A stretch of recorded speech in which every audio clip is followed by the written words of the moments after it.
인간이 본래 그렇게 아름다운 것인데 맑은 마음으로 살아가면 꽃만큼 아름다운 게 인간인 것 같습니다. 되게 선생님 묘소도 그대로 그 정신이 남아있는 곳이라고 저는 생각이 듭니다. 뭐 기대하시는 강연은 아니지만 제가 우리 성균관대학교 학생들은 요거는 좀 알았으면 좋겠다라는 생각으로 강의를 준비했고요.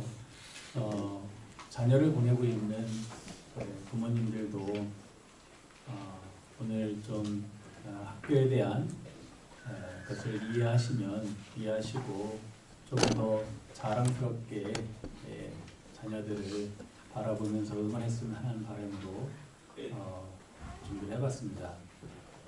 성균관대학교 오래된 미래라고 생각을 하고 있는데요. 오래됨이라면은 뭐죠? 과거예요. 과거고 전통입니다. 그런데 미래라는 것은 앞으로의 앞날이거든요. 그리고 첨단이고. 그런데 이게 두 가지가 만날 수 있을까? 이런 생각이 듭니다. 이제 역설적이게도 성균관대학교에서는 이것이 조화를 이룰 수 있다. 그래서 우리 학교에 아마 학생들 다 알 겁니다. 전통과 첨단의 조화, 그리고 최고에서 최고로, 그렇죠? 가장 높은 곳, 최고입니다. 이 시대의 최고. 그렇지만 최고, 가장 오래된 그 전통의 기반 위에서 성균관대학을 지금 우리가 갖고 나가고 있다라고 생각을 합니다. 말씀드릴 때 제가 세 가지 측면에서 말씀드리려고 합니다. 성균관대학교의 역사, 그리고 성균관대학교가 지향하는 가치, 여기서 길러낸 인재, 천지인을 가지고 말씀을 드리겠습니다. 성균관대학교 여러분 우리 학생들은 알 겁니다. 몇 년 됐죠? 621년?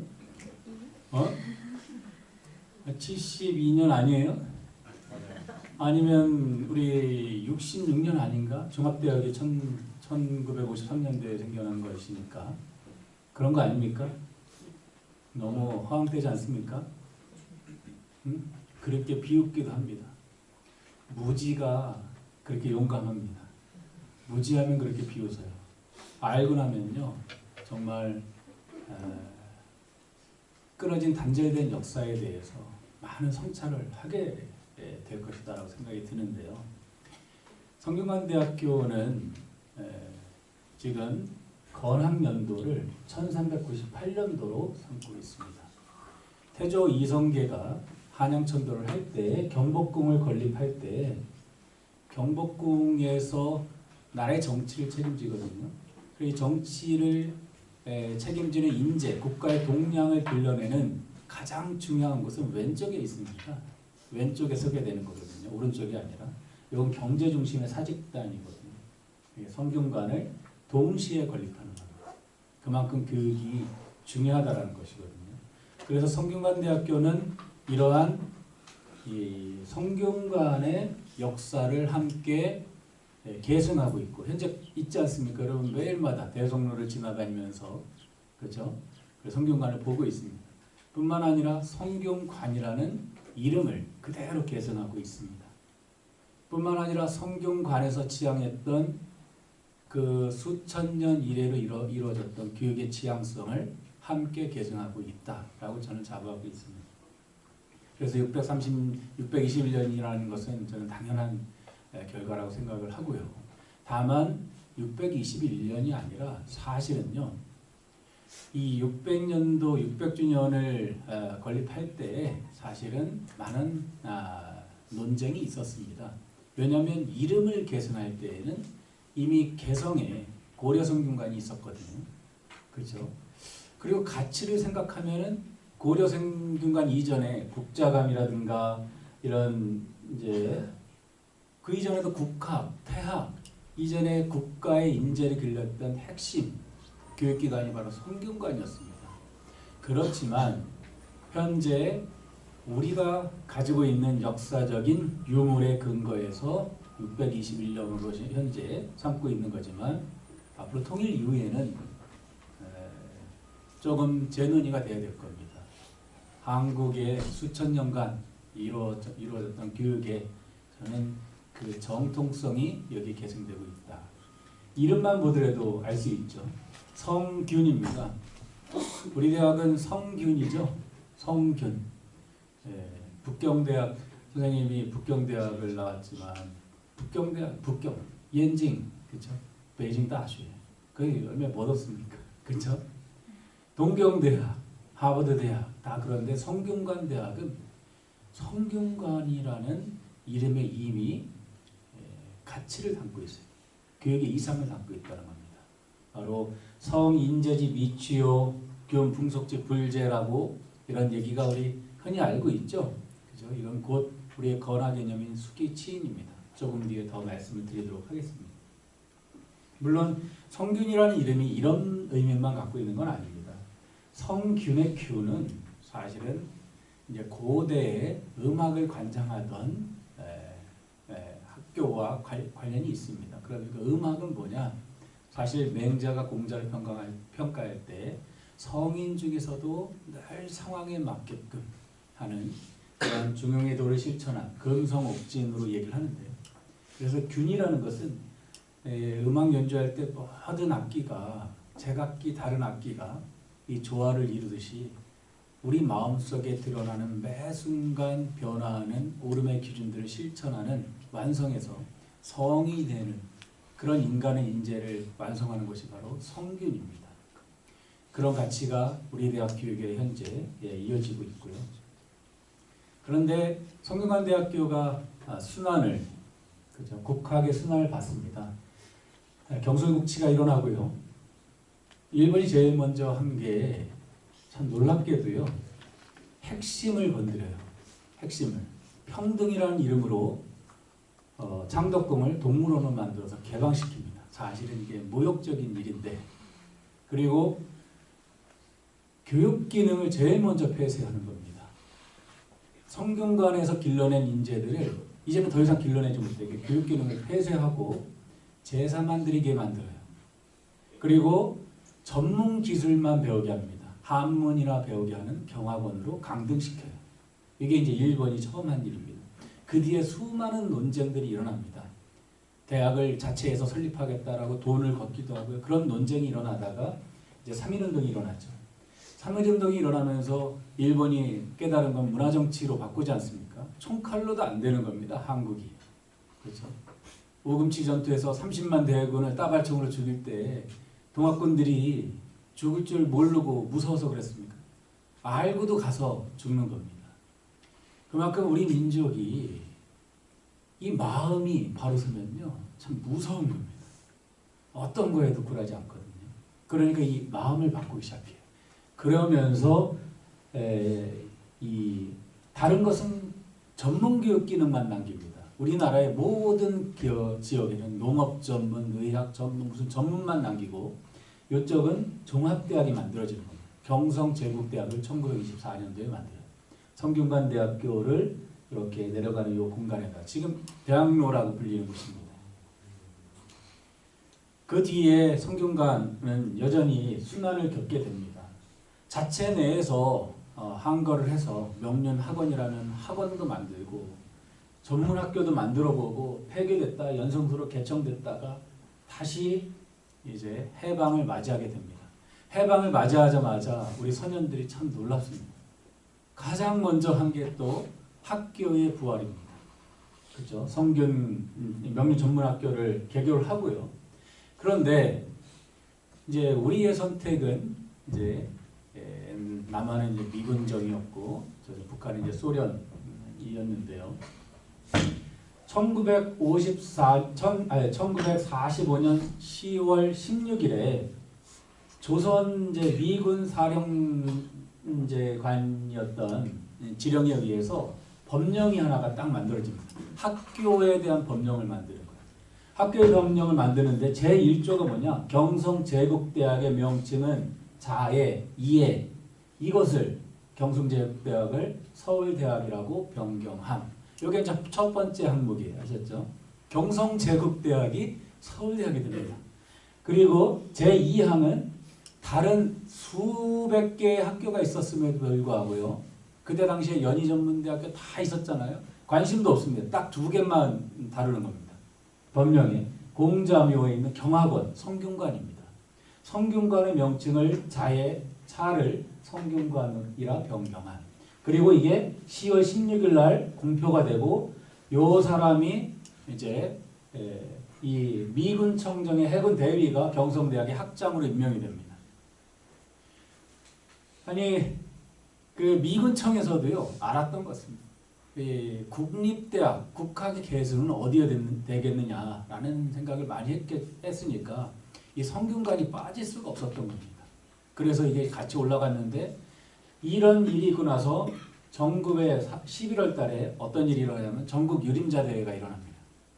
왜냐하면 이거는 참 우리의 교육을, 민족의 정통성 교육을 그 친일의 이런 잔재가 남아있는 경성제국대가 되는 거에 대한 반대를 하면서 전국의 지식인들이 일어난 겁니다. 그래서 남쪽과 북쪽의 수천 명의 지식인들이 성균관에 모여서 결의를 합니다.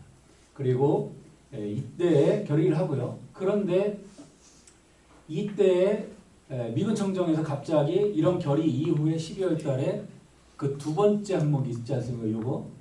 요게 갑자기 사라져 버립니다. 그리고 성균관은 빠지고 국립서울대학 안에 대한 국대안에 대한 기본적인 안건이 만들어져요. 이게 국대안의 시작입니다. 난리가 났습니다. 그렇죠? 어떻게 그 경성제국대학이 서울대학이 됐겠습니까? 그렇죠? 그래서 국대안 계획이 마련되자마자 다시 3월 달에 모여서 유도회가 설립이 되고 이때 심산 김창숙 선생님께서 이제 위원장으로 그 초대 위원장으로 추대되고요. 관리직은 김구 선생님이 맡으시는 겁니다. 그리고 나서 6월 달에 이제 법령이 배포가 되고요. 서울대학이 만들어집니다. 그렇게 한 거를 했음에도 불구하고 이제 서울대학이 만들어졌죠. 그때에 여기 이제 김구 선생님이십니다. 이게 이제 심산 선생님이시고 이건 기라성 같은 학자죠. 위당 정인보 선생님이시고 이게 유도회 1회 졸업생 사진입니다.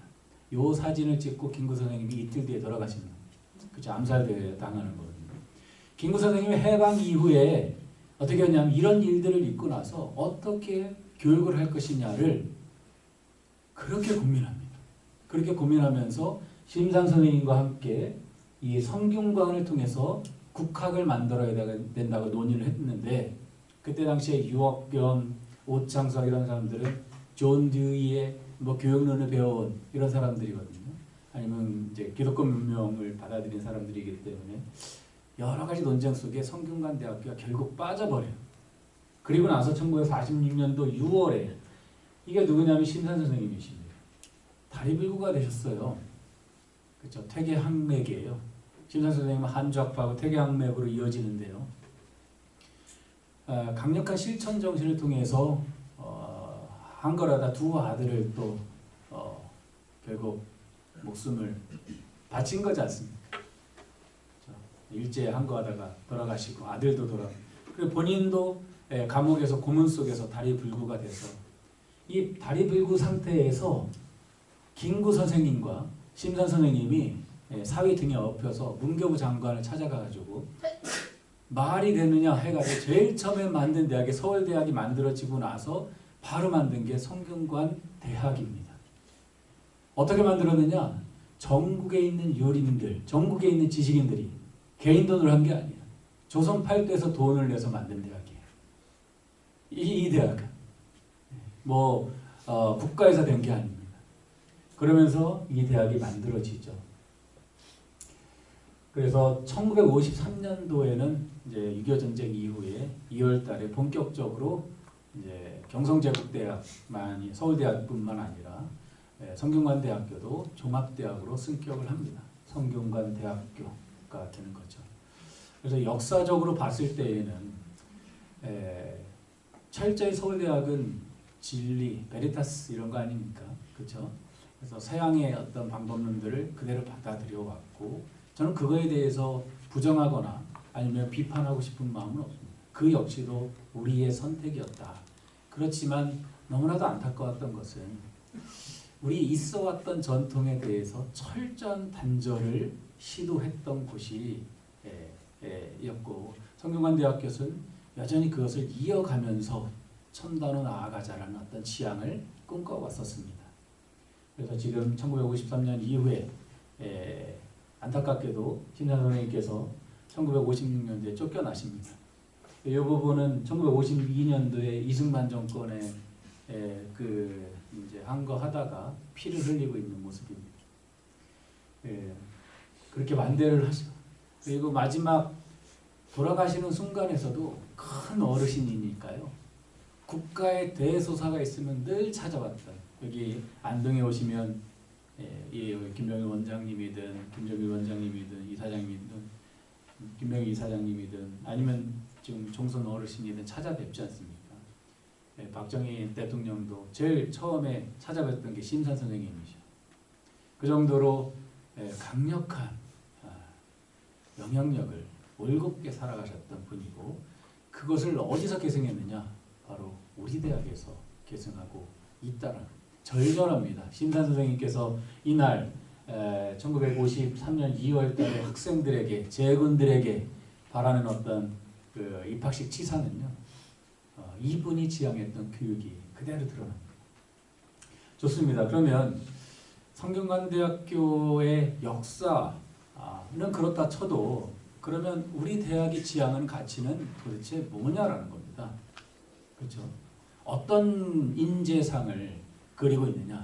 전형적인 우리 퇴계 선생님이나 율곡 선생님이 길러냈던 교육 방법론을 그대로 받아들이고 있다는. 근데 조금 바뀐 것은 이 부분인데요. 첫 번째로 똑똑해야 합니다. 성균관대학교는 똑똑해야 돼요. 똑똑함이라는 것은요, 어제 김병일 원장님, 이사장님께서 말씀하셨지만 뭐 한두 개 알고 이런 대충 알고 그런 수지 아닙니다. 세계 최고가 되는 겁니다. 똑똑한 인재가 돼야 됩니다. 그런데 똑똑함을요, 저는 우리 학생들에게 늘 강조를 하고는 있는데, 이거를 좀 착각하고 있는 경우가 있어요. 왜 착각하냐 하면 그런 것 같습니다. 공부의 목적이 도대체 뭘까? 어려서부터 성균관대학교 들어오려면 얼마나 힘들었겠습니까? 많이 고생을 하셨고, 이 수능시험이든 입학시험을 위해서 아마 최고 인재들이 이곳에 왔으리라고 생각이 드는데요. 그런데 대부분 1, 2학년 때 되면서부터 1학년 정도 되면서부터 또 2학기 이 정도 되면 이제 전공 선택을 하기 시작하거든요. 이때부터 이제 분위기가 조금 이제 바뀌기 시작합니다. 그러면서 2, 3학년 되면 약간 눈이 풀려요.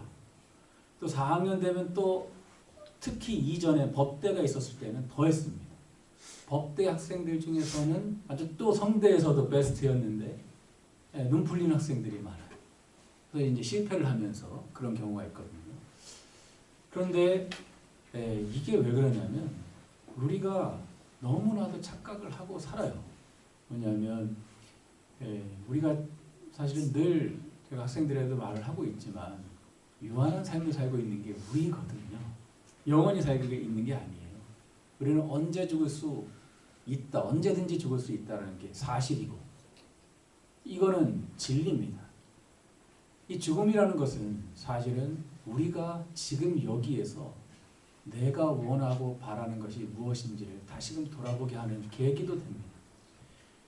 학문을 똑똑한 인재를 돼야 되는데 대부분 어떤 식으로 인재가 되냐면 명문대학을 가기 위한 어떤 단순한 목적, 순서를 정해요. 성균관대학교라서가 아니라 명문대학의 순위.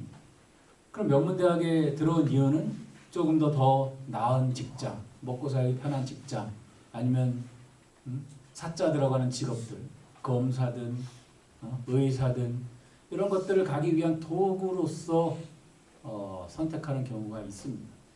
행복할 것 같죠? 실패 한번 해보세요. 실패하면 눈 풀립니다. 그리고 좌절해요. 그렇게 똑똑했던 학생들이 그 한 번의 좌절에 송두리째 흔들리기 시작해요. 너무 안타까워요. 그럴 필요가 없는데. 그런데 어머님 아버님들 계시지만 저도 이제 직장 생활을 하고 있고 그렇지만 직장 생활하면 똑같습니까? 남들이 다 하는 대기업 아니면 사자 들어가는 직업을 갖다고 칩시다. 고위공직자에 갖다고 쳐요. 그게 다가 아니지 않습니까? 또 시작이에요. 똑같은 수준이 거기 모여있거든. 또 경쟁하고. 근본적인 우리의 전환이 필요하다는 겁니다. 우리는 왜 공부를 하느냐? 물어야 됩니다. 묻지 않으면 안 돼요. 단순히 사회가 제시하는 기준이라든가 부모님이 원하는 기준 아니면 돈, 권력 이런 것으로서 밖에 있는 것으로서 나의 지금의 이 순간의 똑똑함을 이렇게 자학하면 이건 굉장히 위험하다라는 생각이 들어요. 그래서 이 논어에서는 늘 얘기하고 있지만 위기라고 합니다. 자기다운 모습대로, 그렇죠? 자신의 꿈을 위해 나다움을 위해서 공부했지만 지금 사람들은 어떻게 했냐? 위인지학을 하더라. 남의 시선만 바라보면서 남에게 잘 보이기 위해서. 그러면요, 우리 학생들 가끔 제가 우스갯소리 얘기하지만 명절 날 때 이런 날 때 성균관대학교 옷 입고 다니는 요래야지 이제 내가 되는 거. 옷을 벗어버리고 목욕탕 가면요 아무것도 없거든요. 그러니까 남이 나에게 학교 어디 다니냐를 안 물어보면 서운한 거예요. 그죠? 그게 나를 나타내는 기준이 되어버리면 참 안타까운 거예요. 사실은 그래서 이 전공 선택부터 이제 여러분들이 선택이 되는 건데요. 정말로 내가 원하는 일, 죽어도 아깝지 않은 일, 그렇죠? 그런 일을 하기 위해서 거기에 혼을 바치기 위해서 이제 이 순간을 살아야 된다. 이게 위기지학이다. 그것은 누가 알아주나 알아주지 않나 상관이 없습니다. 퇴계 선생님께서 말씀하십니다. 숲속에서 종일토록 맑은 향기를 이렇게 뿜는데요. 그 난초 같은 경우는 산속에서 있는 그 난초는 누가 알아주기를 합니까? 그냥 꽃을 피우고 향기를 내뿜고 있을 뿐입니다. 그런데 이처럼 공부도 오직 나만을 위해서 해야 한다라는 거예요. 그렇죠? 남의 시선이라든가 남의 평가에 휘둘리기 시작하면 지금의 여기가 이제 참고 견디게 돼 있습니다. 지금의 여기가 행복이 아니라 반드시 한 10년 뒤에 그러다 죽는 거예요. 그렇죠? 그러니까 지금 바로 이제 해야 된다. 위기제약을 해야 된다. 그 속에서 똑똑한 인재가 나온다. 그 결과가 뭐냐? 기쁘다는 겁니다. 배움이 즐거울 수 있는 겁니다. 우리나라처럼 이렇게 배움을 열심히 하는 사람들이 어디 있습니까? 중학생이 있지만 공부 즐거워? 공부 즐거워야 돼. 근데 희한하게 본인이 원하는 걸 하기 시작하잖아요. 그 오락이면 조금은 너무 강렬하니까 좀 다른 거였으면 좋겠지만 그걸 하게 되면 부모님이 말려도 하게 돼요. 집 나가버려요. 그렇죠? 막 계속 말리면 나가면 안 돼. 그렇지? 아마 중학생들도 고등학생들도 즐거운 공부를 이제는 했으면 좋겠다. 이게 똑똑함의 첫 시작입니다. 아셨죠? 그리고 성균관대학교는 그럼 똑똑하면 다 되냐? 아니에요. 똑똑해가지고 지금 우리나라 요즘 문제 많지 않습니까? 그렇죠? 소수의 이익과 권력자의 이익과 돈인자들의 어떤 이익을 위해서만이 이 똑똑함이 활용되면 얼마나 참혹한 결과가 일어나는지 보이지 않습니까? 그래서 반드시 똑똑함 플러스 뭐냐? 착함이 있어야 된다. 착해야 된다. 인으로 얘기할 수 있습니다. 착함이라는 건 뭘까? 저는 그런 생각이 드는데요. 선생님들 주변을 쭉 보면 다 나무가 피고 꽃이 피고 있는데요. 희한하게도요. 저 뿌리 이 나무들은 다 씨앗에서 자라나는 거거든요. 살구 씨앗에서 살구가 자라나고 복숭아 씨앗에서 복숭아가 자라나요. 그렇죠? 살구 씨앗에서 복숭아 자라나는 경우 봤습니까? 없습니다. 그런 경우는 없다는 겁니다. 그런데 그럼 인간에게도 뭐냐? 인간에게도 태어나는 순간 인간답게 인간으로서 저렇게 살아가게 되게끔 하는 그런 씨앗이 있다라고 우리 선현들은 생각했습니다. 그렇죠? 그것을 인이라고 하지 않습니까? 그래서 복숭아 씨앗을 도인이라고 하고 행인이라고 하는 겁니다. 근데 인이라는 개념어는 너무 어렵고요. 인이라는 게 뭐냐? 저는 사실 어제도 이렇게 뒤에 앉아 있으면서 눈물이 나서 참을 수가 없었습니다. 근데 저는 어쩔 수 없는 거라고 생각이 들고요. 인이라는 것은 첫 번째가 저절로 드러나는 겁니다. 저절로 드러나요.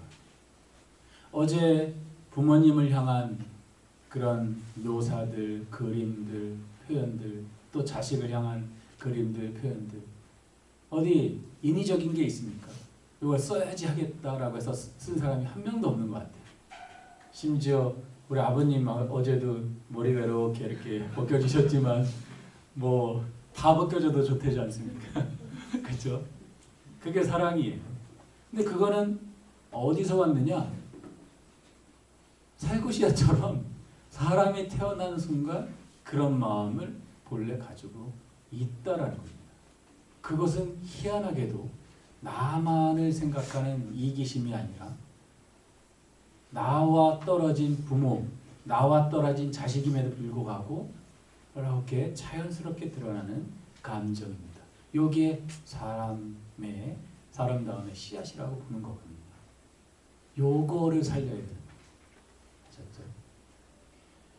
그래서 그런데 물론 부모님은요, 저도 아이가 셋인데 아이 셋에 대한 감정이 하나도 이렇게 물론 결은 다를 수 있어도 감정에 이게 부족한 거는 한 명도 없는 것 같습니다. 아마 다 부모님들 다 동의하실 겁니다.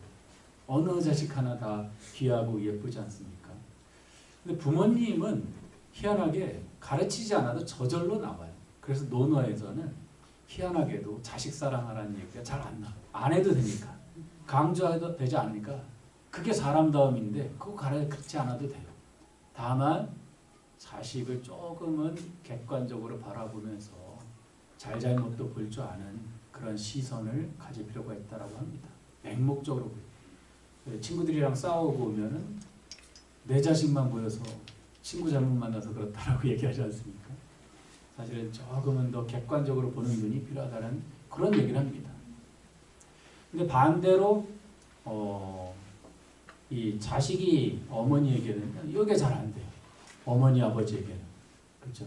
요거는 지금은 아직은 우리 성균관대학교 학생들이 맑은 눈빛이 있어서 그나마 이렇게 보면 눈빛만 봐도 대략 맑구나 라고 보여요. 그러니까 어제 같은 일들이 일어나는 겁니다. 그렇죠? 근데 아시지 않습니까? 40이 되고 50이 되고 60이 되고 나이가 들어가면서 그런 감정이 안 나와요. 부모님에 대한 감정이 잘 안 나와요. 그러니까 조금은 진심으로 부모님에게 아끼는 마음을 인위적으로 노력해라 라는 이 효를 강조했던 겁니다. 뭐 다른 이유는 아니에요. 그런데 요 마음이 나와서 여기가 또 성빈문화 수련원이니까 또 태계 선생님께서 성악식도의 제8도에 보면 이 심학도를 이렇게 그리십니다. 거기서 그대로 그려놓고 있어요. 마음이라는 건 뭐냐? 내 몸을 주재하는 일신지주라고 얘기를 합니다. 일신지주제입니다. 내 한 몸을, 온 몸을 주재하는 것이 뭐냐? 사실은 마음이에요. 마음 먹기에 달려있는 겁니다. 마음 먹기에 달려있어요. 연애하는 사람들이 잘 알아요. 연애하다 보면 밤을 새도 좋아. 그냥 뭐 걸어다녀도 좋아. 싫은 사람하고 가보세요. 1초도 힘들어. 마음 하나가 그렇게 바꾸는 거거든요. 마음이 내 몸을 주재할 수 있다는. 그런데 어떤 마음이냐? 허령하고 거울처럼 맑고 그리고 영명한 마음이에요. 모든 것을 거울처럼 비출 수 있는 마음. 그리고 지각 능력을 지니고 있어요. 생각하는 능력. 그렇죠? 아주 신명의 어떤 능력을 가지고 있다는 겁니다. 근데 이게 마음인데 그 마음의 특징을 태계 선생님은 이렇게 나오는 거예요. 본심, 본래 마음이다. 이게. 아까 부모님이 자식을 바라는 마음, 자식이 부모를 생각하는 마음, 이런 것은 저절로 그러하다라는 마음입니다. 아셨죠? 인위적이라는 게 아닙니다. 인위적인 순간 요거는 멈칫하는 겁니다. 저절로는 바로 나오는 겁니다. 한 번도 생각하는 게 아니라 그냥 나오는 거예요. 반응이에요. 내가 마주한 대상에 대해서. 양심은 좋은 마음이지 않습니까? 양심. 대인심이에요. 이 천지와 합기덕하는 대인심. 그렇죠? 규모가 커버립니다. 그냥 조금 내 부모님에게 드러나는 마음뿐만 아니라 이 세상 모든 존재를 그렇게 질서정연한 이치대로 그렇게 비추는 마음. 그리고 적자심, 핏덩어리의 마음. 그렇죠? 어린아이가 교육과 학습을 거치지 않아도 그렇게 본래 갖고 있는 마음. 그 다음에 도심. 그렇죠? 이 본성에서 성명에서 본성, 마음의 씨앗을 본성이라고 하는 겁니다. 그걸 인이예지라고 하죠. 우리 대학의 교시죠. 거기서 비롯된 도심. 그렇죠? 그리고 특이한 게 이제 인심인데 요런 구조로 이제 율곡 선생님께서 되게 그 35살 차이 나는 어르신 아닙니까? 돌아가시기 2년 전에 율곡 선생이 편지를 보내서 이 그림에 대해서 퇴계 선생이 잘못 봤다라고 그렇게 비판을 하고 막 이렇게 편지를 씁니다. 물론 그것은 마음에 대한 본질적인 세계관의 어떤 차이에서 비롯된 것이니까 누가 옳다 그러다라고 평가하기는 어려워요. 퇴계 선생님은 인심을 선한 마음으로, 인심이라는 것은 내 몸에서 비롯된 마음이에요.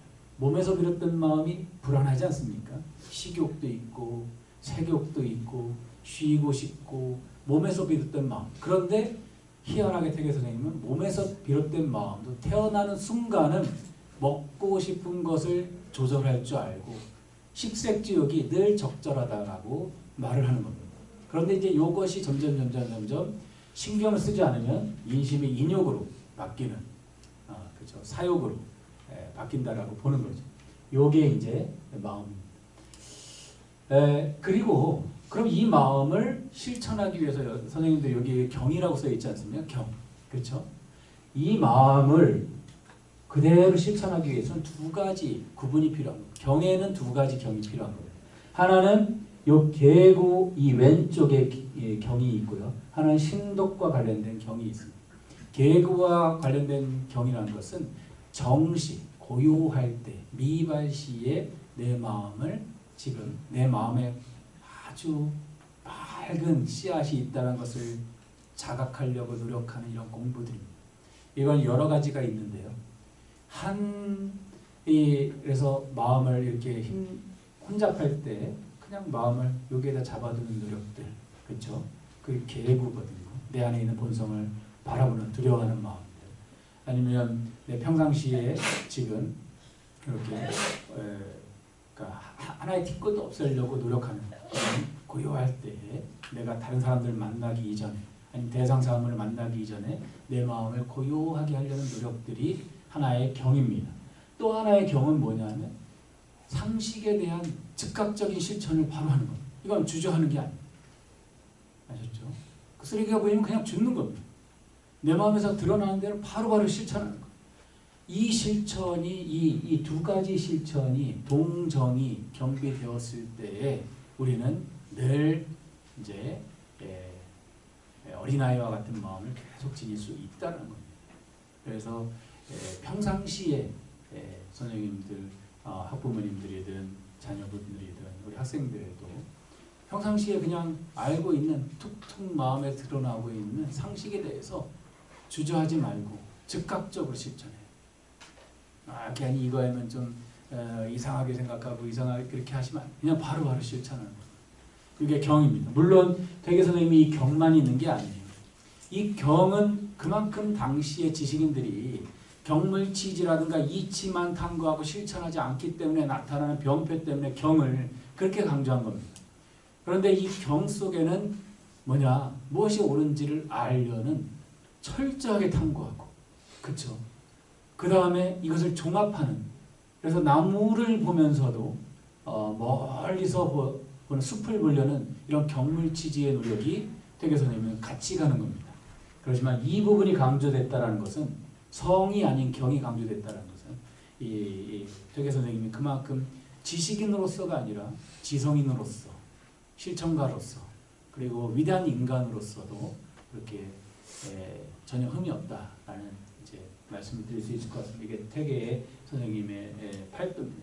이 앞에는 인설도가 있고 이 안에 신통성정도도 있고 이게 사실 세계 철학사에서 이 정도의 깊이 있는 수준을 가지고 있다는 것은 놀라운 일입니다. 대만 같은 경우는 그것이 1950년도에 현대 신유가를 통해서 일어나는 일들이고 독일 같은 경우는 뭐 슈타이너든 화이트헤드든 당시에 아니면 현대 신학에서의 변화든 이런 것들도 훗날에 일어나는데 이미 퇴계 선생님은 이때 도덕적 사고와 행위의 힘을 내 안에 있는 강력한 그렇죠. 본연성에 대한 믿음을 그리고 그것을 자각을 했던 분이시기도 합니다. 놀라운 일입니다. 그리고 이것을 치밀하게 기호학과의 논쟁을 통해서 학문적으로도 성취한 분이시기도 하고요. 그런데요, 인이라는 것은 조금 전에 사랑이라는 것은 여기는 잘 되거든요. 여기 이제 부모 자식 간에는 사실은 어제 갔다 와서 이렇게 주무실 때 자녀분들이 이렇게 달리 보이고 그렇지 않았습니까? 그렇죠? 일어나면 좀 그렇고 그런데 여기까지는 자연스러운데요. 이제부터는 여기서 머물면 이것도 문제입니다. 반드시 이제 옆에 있는 자녀분들이 보여야 되는 거예요. 옆에 있는 자녀가 내 자식이겠거니 라고 타인을 사랑하는 방식으로 이제 확장되어야 한다는 겁니다. 그런데 타인을 사랑하려면은 어떻게 사랑해야 되느냐? 진정성 있는 사랑이 가장 중요한 겁니다. 그렇죠? 처음에는 저절로가 잘 안 되니까 이제는 스스로 인위적으로 의도적으로 노력하는 그러한 노력이 필요한데요. 그것은 어떻게 하느냐? 자궁이 뭐라고 하냐면 박씨재중을 얘기합니다. 여기 박씨재중이 제가 여기서 어디선가 봤는데 어마어마한 얘기거든요. 이 세상 모든 사람들에게 이러한 자식 바라보는 그 감정을 조건 없이 그냥 보이는 대로 사랑한다. 이거 어렵거든요. 자궁이 요러면 인이라고 얘기하니까 물으니까 공자께서 그러냐면 어떻게 그것이 인에 그치겠느냐. 성인 정도에 해당되는 겁니다. 성인도 그것을 못 이룰까 봐 늘 걱정했다. 그러면서 자궁에게 얘기하는 게 우리 같은 사람들은 능근 취입입니다. 능이 가까운 곳에서 취하는 겁니다. 가까운 곳이 뭡니까? 내 감정적 가까움입니다. 내 자식 바라는 마음, 내 어머니 바라보는 마음. 그래서 지하철에 어른이 오면 내 어머니겠거니 라고 생각하는 겁니다. 이 마음을 미루는 겁니다. 그 마음을 미루어서 가깝게 시작해서 이제 타인에게 비유하는 겁니다. 그렇게 미루어서 타인을 이렇게 생각하는 이런 인위적인 노력을 하루 해나가다 보면 이것이 어린아이처럼 된다는 겁니다. 그리고 아까 천지와 합기덕할 수 있는 대인의 마음을 가질 수 있다. 저는 이것이야말로 결국 똑똑해야 되지만 똑똑함은 뭐냐? 세상에게 내가 이로운 존재가 되기 위해서 나는 존재하는 겁니다. 이걸 명심하지 않으면 아주 참혹한 인재가 될 수 있어요. 왜냐하면 제가 오늘 아침에 차장님께도 말씀드렸지만 우리 성균관대학교 학생들은 여러분들 금방입니다. 이제 10년 뒤면 여러분들은 우리나라에서 많은 사람들에게 영향을 줄 수 있는 위치에 가게 돼 있어요. 이게 참 안타까워요. 좀만 더 있으면 더 높은 위치에 가 있다는 거예요. 제가 왜 안타깝다라고 생각하냐면 그것만 알면 안타까운 거예요. 그 위치에 가면 군림하려면 하고 나를 알아주기려면 하고 자꾸 편법 쓰고 이러면 아주 거기 안 가는 게 더 나은 겁니다. 그게 불효 중에 더 큰 불효예요. 입신양명을 하는 게 결국 늘 어떻게 해야 되냐면 행도를 해야 돼요. 이 옳은 마음을 실천해서 이름을 세우는 것이지 이렇게 나쁜 것으로 하는 게 아닙니다. 그래서 이 마음은 정말 필수다라는 생각이 듭니다. 그리고 성균관대학교에서 또 인지하는 것은 지인용의 용입니다. 굳세어야 한다. 굳셈이란 건 뭐냐? 누구나 가능하다는 겁니다. 생이지지가 있고요. 학이지지가 있고 권위학지가 있습니다. 생지는 뭐냐? 저절로 태어나는 순간 잘하는 친구가 있어요. 어제 어떤 아버님 같은 경우는 생지처럼 그림을 잘 그리시던데 그렇게 그림을 잘 그리시는 분이 있습니다. 그러니까 태어나부터 그렇게 잘 그렸나? 그럴 수 있죠. 그런데 또 어떤 분이 있냐면 노력해서 그만큼 가는 사람들이 있습니다. 그거는 학이지지. 근데 너무 못나가지고 매질을 하면서도 막 곤혹스럽게 해가지고 곤학이 있습니다. 인일능지면 기백지요 인신능지면 기천지라고 퇴계 선생님이 쓰셨다고 하지 않습니까? 중용에 있는 말인데 남이 한 번에 하면 나는 10번 하면 되고 남이 10번 하면 나는 100번, 1000번 하면 되는 겁니다.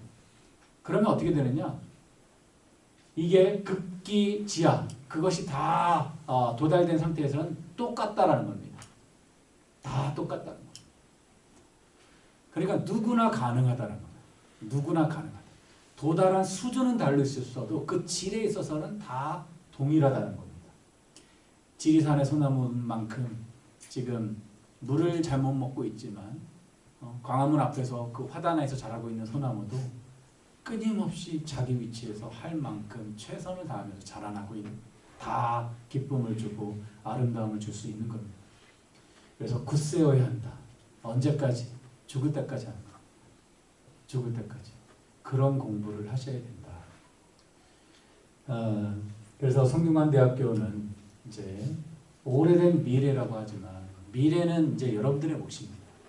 아마 여러분들이 각 전공, 내가 선택한 그런 전문 분야에서 정말 국내 최고 뿐만 아니라 세계 최고가 되도록 밤을 새서라도, 밤을 새지는 마시고요. 열심히 노력하셔라. 자기 극한까지 한번 가보시라. 그건 해봐야 됩니다. 근데 지금까지 공부를 해봤기 때문에 그 정도는 할 줄 알 거예요. 그 정도는 그런 바탕이 있으리라고 생각이 듭니다. 대신에 내가 공부하려고 노력하는 그것만큼 여러분들 실천해야 됩니다. 아셨죠? 이 착함이라는 것은 어느 날 주어지는 게 아니에요. 지금 이 순간 실천하면서부터 이렇게 얼굴빛이 바뀌는 겁니다. 동용모, 용모가 바뀌고요. 정안색, 안색이 바뀌는 거고 그 다음에 말의 기운이 바뀝니다. 말투만 딱 들어보면 저 사람이 비루한지 마음속이 훤히 보입니다. 얼굴빛만 가만히 봐도 마음 상태가 보이는 거거든요. 행동 거지만 봐도 그냥 보이는 거. 그거 하루아침에 되는 게 아니에요. 면접 보려고 가만히 있다가 그냥 딱 하고 삼성 면접 성균관대학교니까 붙여줄 것 같죠? 천만의 말씀이 다 보입니다. 그러니까 그것도 미리미리 지금부터 실천해야 한다. 그리고 죽는 날까지 끝이 없는 겁니다. 성균관대학교 이 입학식 치사 보면 그래서 신선생님께서 훌륭한 오직 일반 과학에만 그 똑똑함에만 추구하다 보면 뭐냐면 법학을 전공하여 훌륭한 법학가가 된다 할지라도 도의적인 법학가가 안 된다는 겁니다. 이 두 가지는 꼭 그리고 지인용은 꼭 가지고 있어야 된다. 시간이 이제 좀 다 돼서 마무리를 하고자 합니다.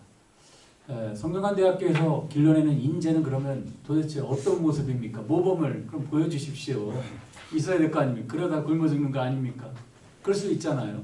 지 경쟁사에서 이렇게 살았다가 손해만 보고 그게 과연 실현 가능한 얘기입니까?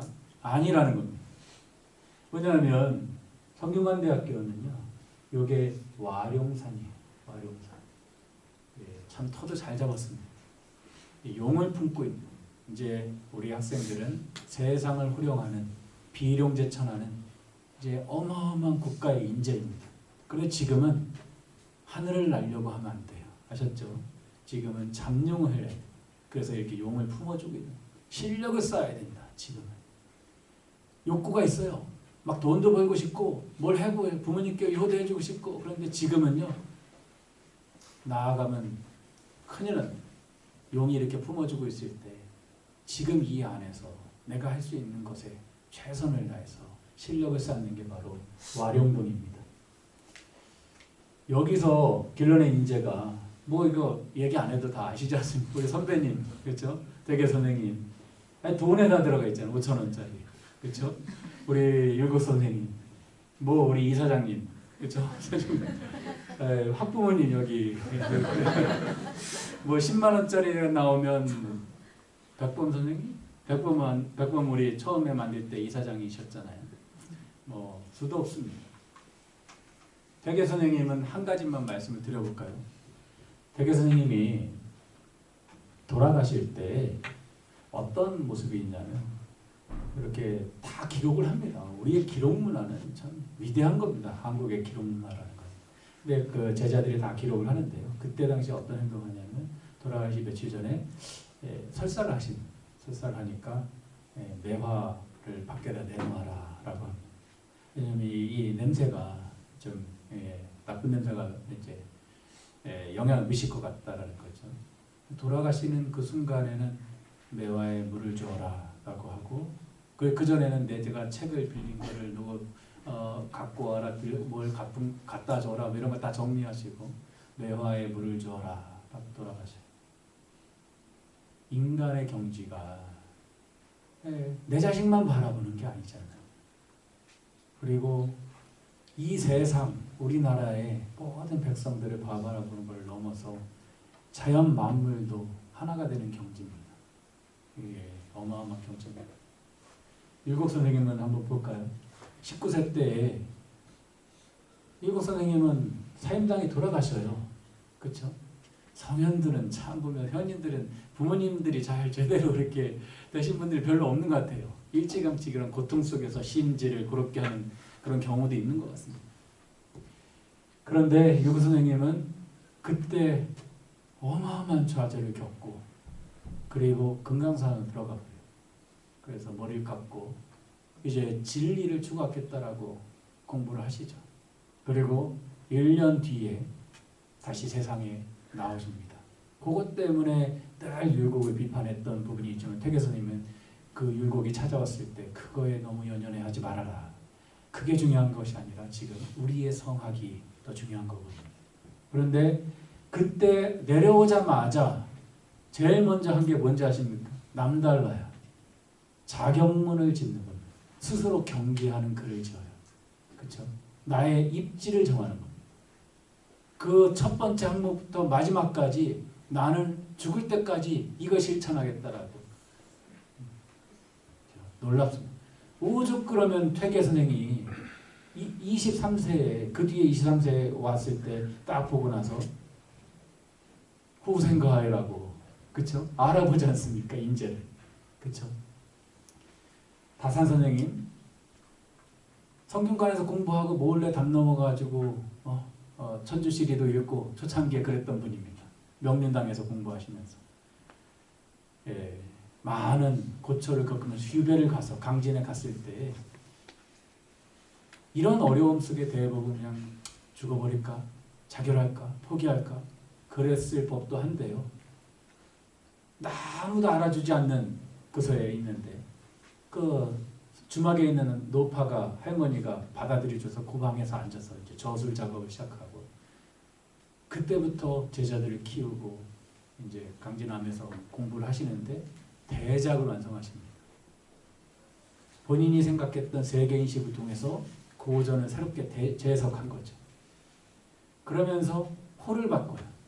기다릴 사자, 바위암자. 뭐를 기다리는 겁니까? 임금의 명령이에요? 천만의 말씀이에요. 퇴계 선생님이든 율곡 선생님이든 그렇게 가볍지 않습니다. 후대의 평가를 기다리겠다라고 사함이라고 바꿔요. 내가 하는 일들을 혼을 바쳐서 하는 거예요.